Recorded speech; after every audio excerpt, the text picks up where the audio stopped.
আমি দেবীরানী দত্ত, পূর্ব মেদিনীপুর জেলা থেকে 2022 টেট পাস ডিএলএড ঐক্যমঞ্চের একজন সাধারণ সদস্যা।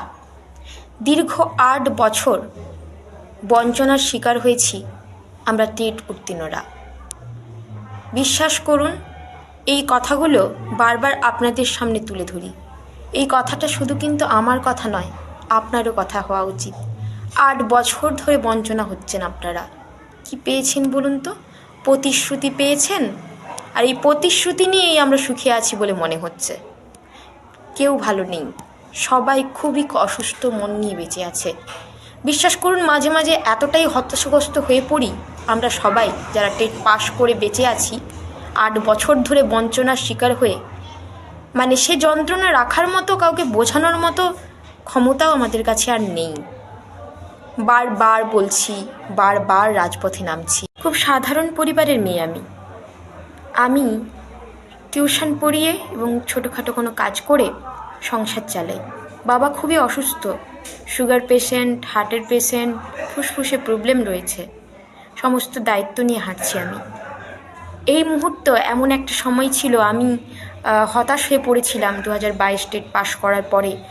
একটা টাইম রেজাল্ট বেরোনোর পরে ভাবলাম যে হ্যাঁ, এবার হয়তো একটা সুখের দিন, ভালোর দিন আসছে।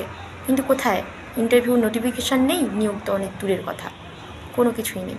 এরপরে একটা ভিডিও দেখলাম আমাদের দলনেতা বিদেশ গাজীদার। ওই ভিডিও দেখে উদ্বুদ্ধ হয়ে আজ এই ডিএলএড ঐক্যমঞ্চ সঙ্গী হয়েছি, সদস্য হয়েছি, সহযোদ্ধা হয়েছি। তাই আমার দুঃখটা, আমার কথা বলার সুযোগ করে দিয়েছেন আমাদের দলনেতা বিদেশ গাজীদা।